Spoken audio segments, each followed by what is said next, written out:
Welcome to the projectile motion type 2. This is a mathematical concept. Please watch these videos before you proceed in this class. The link is in the description below. So let us first review about these two types of projectile motion. We have here the type 1, which is a projectile is launched horizontally. So look at the shape of the trajectory. Wherein in this type of projectile, the horizontal velocity is constant, while the vertical velocity is changing due to gravitational acceleration. Okay. And look at the initial vertical velocity. It is 0 meter per second.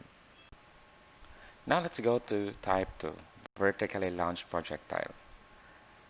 Now, unlike with type 1, which is horizontally launched, type 2 is vertically launched. So if you have observed here, there will be now an angle, okay?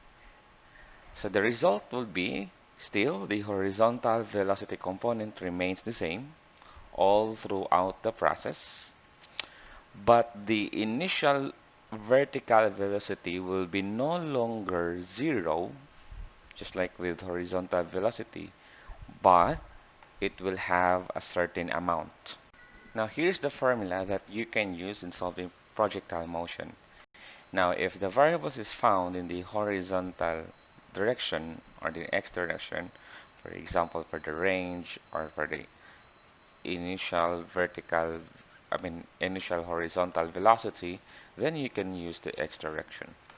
But if the variables that you're looking for is found in the y direction, then you can use one of these formula. Now let's try to apply this formula in this problem. We have here Lionel Messi kicks a soccer ball 20 meters per second at an angle of 25 degrees above the horizontal. What is the initial horizontal velocity of the soccer ball? So first thing to do in solving physics problem is you need to have an illustration just like this. Okay? And then you look for the given. So first, okay, obviously you will need to have the gravitational acceleration and it always goes downward. Next, shall we put this 20 meter per second in the x direction or shall we put it in the y direction? So let's go back to the question. What is the initial horizontal velocity? So initial horizontal velocity is here. Okay. So let's try to draw that. Now this would be the 20 meter per second. This is the trajectory of the ball. It goes in this area here. So this will be 20 meter per second. Okay. And there is an angle here. Okay. 25-degree above the ground. But the question being asked is, what is the initial horizontal velocity? So if you are done watching the videos, the introduction videos, you'll find out that if this is the trajectory of the ball, okay, it is two-dimensional, okay, and then there will be an x component here, a movement that is responsible for the horizontal motion. And there are also a component here in the y direction. So there is an horizontal motion, and at the same time there's also a vertical motion. So if you will try to draw that one, this will be like this. Okay, the combination of this horizontal motion and the vertical motion is what brings this 20 meter per second. I hope that is clear. But the problem, okay, it is looking for the initial horizontal velocity. So where can we find it? So in this, okay, for a moment, okay, here, this will be the initial horizontal velocity. This is what we're looking for, okay? And if you still remember your trigonometry, the different trigonometric functions, the SOHCAHTOA, okay, KAHTOA, you will get this initial horizontal velocity by using the cosine. Okay, there will be another video for this one in explaining why do we use the cosine and why do we use the tangent, why do we use the sine for a certain problem. But for this time, for this particular video, you have to use this formula here. So we have here the velocity cosine theta. So here for the velocity, here's the 20 meter per second. Okay, and then for the cosine, okay, we have, and then theta, we have 25 degrees. So here. And you will get, if you get a calculator, that will be 18.13 meter per second. So let's try and check if it's really true. So we have here 20, then cosine 25, and you get this number. Okay, you have to round it off into two decimal place. That's why it's 18.13 meter per second. So you have now the initial horizontal velocity of the soccer ball, which is 18.13 meter per second. So here, this will be 18.13 meter per second. Second problem, that would be what is the initial vertical velocity of the soccer ball?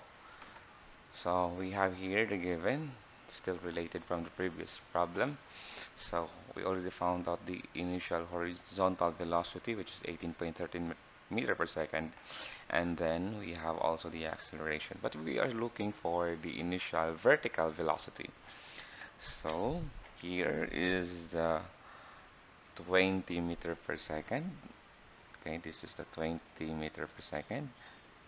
And then it became possible because of the combination of the velocities in these two directions, the horizontal direction, which is 18.13, and now here we're looking for this one, the initial vertical velocity. So what would it be? So to answer this one, you have to use this formula, v sine theta, okay, because we have an angle here which is 25 degree. As what I've said, we will have another video in why are we using the cosine here and why are we using the sine here. That will be for another video. So this one, for the velocity, it's 20 meter per second, then sine, then 25. So you use your calculator here and get this answer. We have 20, and then sine 25, and that would be 8.45 meter per second, and it's positive. Okay. Now let's go to letter C. What is the vertical velocity at the peak? Again, this projectile motion became possible because of the interaction of the two directions, and that's the horizontal motion, and that's the vertical motion. So we are only concerned in the vertical motion. So here going up, okay. And you have to remember that whatever the business here in the y direction or the vertical direction, the horizontal motion won't really care, okay? So they will not interact, okay? They are independent from one another. So the vertical motion undergoes free fall, okay? And if you still remember, once the object goes up, okay, it slows down and until at the peak it will stop. right? It will stop at the peak. Okay, oopsie. So here, for the velocity in the vertical motion at the peak, okay, is 0 meter per second. Okay, that's the answer. Letter A.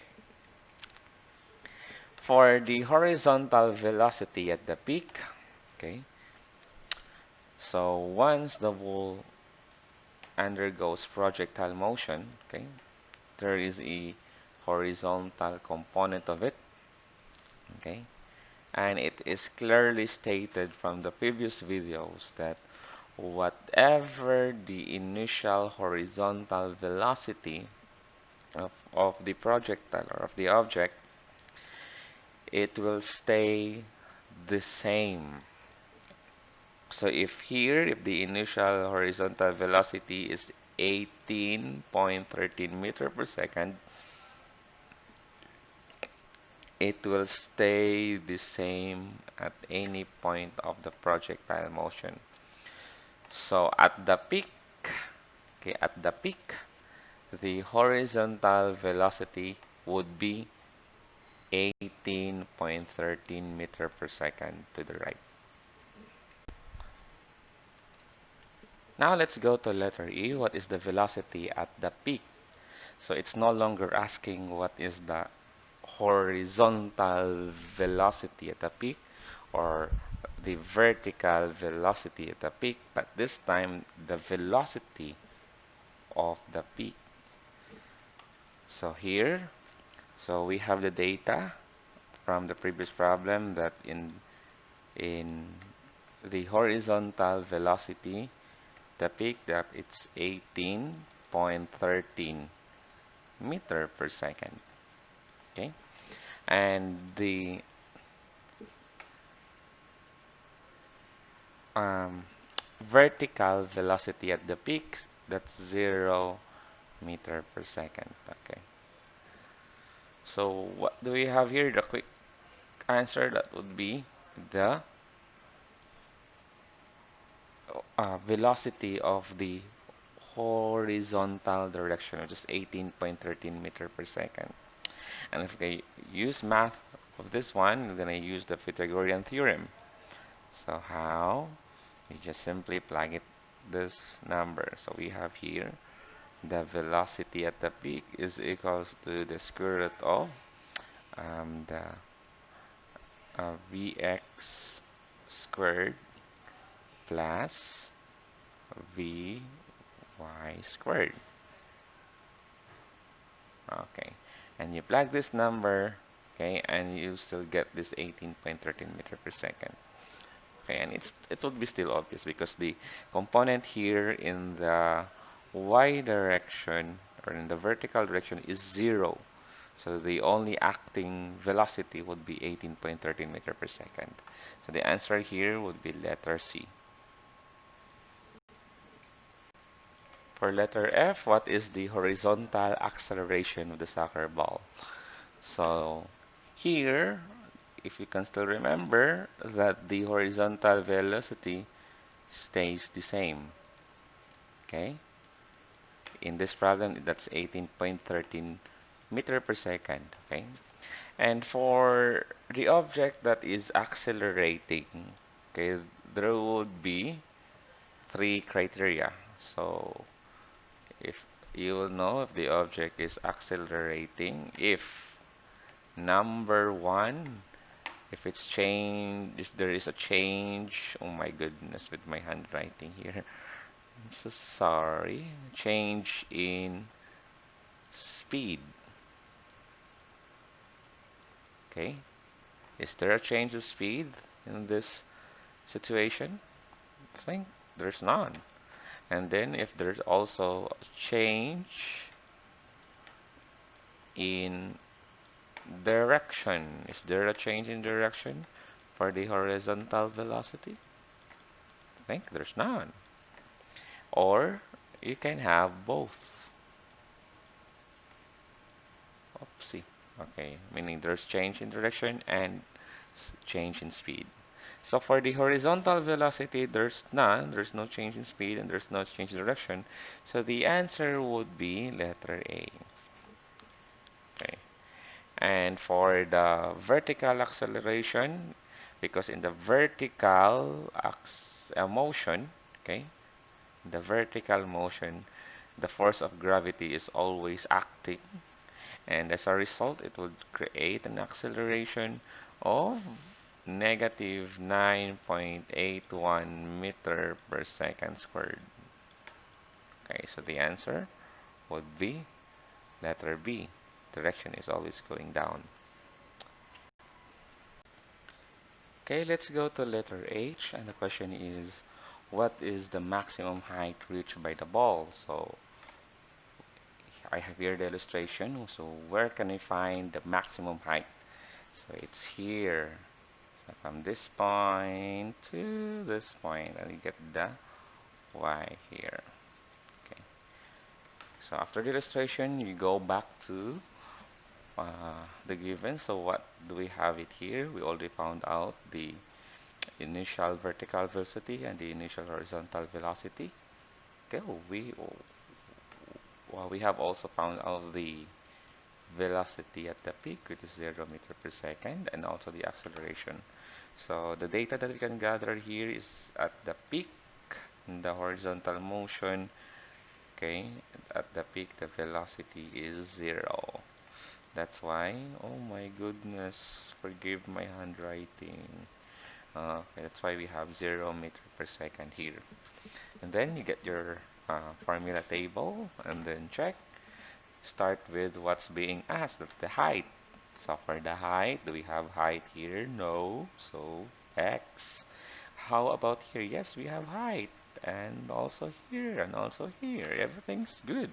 Then initial vertical velocity. Yes, we have it here. Yes, and yes. How about for the final velocity? Yes, we have here. Here, there's none, so crush it out.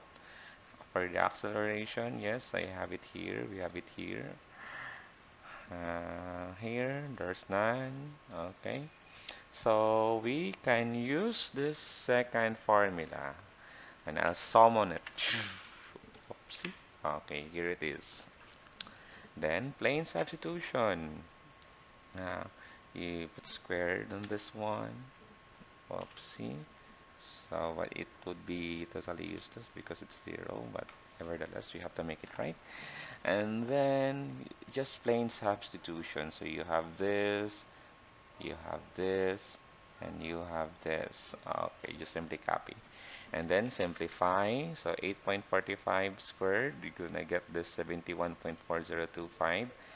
The unit become m squared over s squared, and then you transpose it. That's why it become negative. Then equals 2 times negative 9.8, and you get this negative 19.6 meter per second squared, and you just simply copy the y. Then how to make y alone? So you just divide it both sides by 19.6, and you get this number here.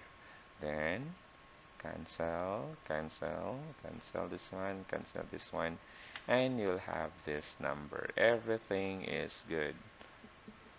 Okay, next, what is the total flight time by the ball? So from this point here up to this point here. So it's asking for the total flight time by the ball. So um, here, what are the information that we can gather? We already found out that the uh, velocity at the peak, oopsie, here, velocity at the peak in the y is 0 meter per second. We also know the height, which is 3.64 meters. Okay, and the initial velocity as well as the acceleration. So let's try to look at the formula. So we have time here. Yes, we have time. How about here? No, there's no time. Crash out. Here we have time. We have also time here. Next, initial vertical velocity. Yes, we have it here. We have it here. We have it here. And then the acceleration. Acceleration. Okay, we don't have acceleration here. We have acceleration here. And we have the uh, final velocity, or we can use the velocity at the peak. So we have here 0 meter per second. So this will be 0 meter per second. So the first formula that we have completed, that would be this formula here, the first formula. So let's summon it. And then plain substitution. Okay, this one. I'll use for Vy here, for Vy for acceleration, and then just copy the time, then simplify. Transpose this into here, and then you get negative 8.45, and then simplify, and you get this time here. But take note that the informations that we get is here, peak, at the peak, at this, okay? So we get the initial velocity and the final velocity, which is the velocity at the peak. So this 0.862244898 seconds is just the time of the ball going up. So from here up to this point. But the problem is asking for the total flight time by the ball. So in projectile motion, we have what we call time symmetry. When you say time symmetry, see, okay, it says that whatever the time of going up will also be the time going down. So to get the total flight time, just simply add the time going up and time going down. Just times 2 and you'll get this answer. And here it is. Okay. J, what is the range traveled by the ball? So range, or the symbol for range, that's letter X. Okay. Or horizontal distance. And if the X is found in the X direction, so we should get the given found in the X direction. So we have it here for the horizontal velocity. We have 18.13 meter per second. And we have the time, which is 1.72 seconds. So where did we get this? It's from here, because whatever the time in the Y direction will also be the time in the X direction in this particular problem. So let's look for the range. Can we use this formulas? Obviously not, because it's found in the Y direction. We can only use this formula if the variables is found in the Y direction. So we can use this formula here. We have the range is equals to velocity times time, or the total time. So to simplify, you have this velocity here, and then you have the time it here, and you get the range. So from this 31.18, this one, from here up to this point, that's the range. Okay, so let's check if we got it right. Let's use a calculator. That's 18.13 times 1.72, and you get this number. You round it off into 2 decimal place. Okay, we're done with the projectile motion type 2. I hope you're learning. Thank you and goodbye.